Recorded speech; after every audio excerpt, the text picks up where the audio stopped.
Quand on évoque la Tanzanie, souvent on pense à ça.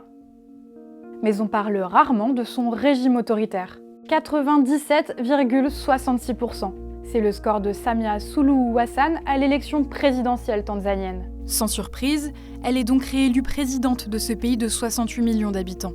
Ce résultat écrasant, il s'explique par l'absence des principaux candidats face à la présidente sortante. Puisque ces deux adversaires ont été soit emprisonnés, soit disqualifiés. Cette élection sans suspense a cristallisé la colère d'une partie des Tanzaniens. Des manifestations anti-régime ont lieu et elles sont violemment réprimées par les forces de sécurité tanzaniennes.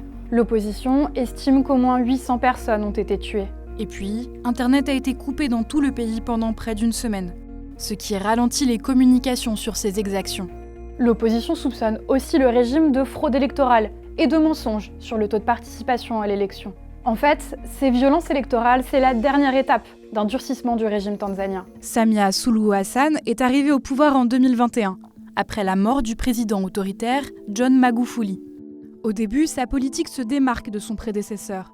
Elle réautorise la parution de journaux jusqu'alors censurés et des opposants en exil peuvent rentrer au pays. Mais petit à petit, la répression envers les opposants semble se durcir. Quelques jours avant les élections, Amnesty International dénonçait des disparitions forcées, de la torture ou encore des assassinats. Suite à ces violences électorales, l'ONU réclame désormais une enquête minutieuse et impartiale sur ces accusations d'utilisation excessive de la force.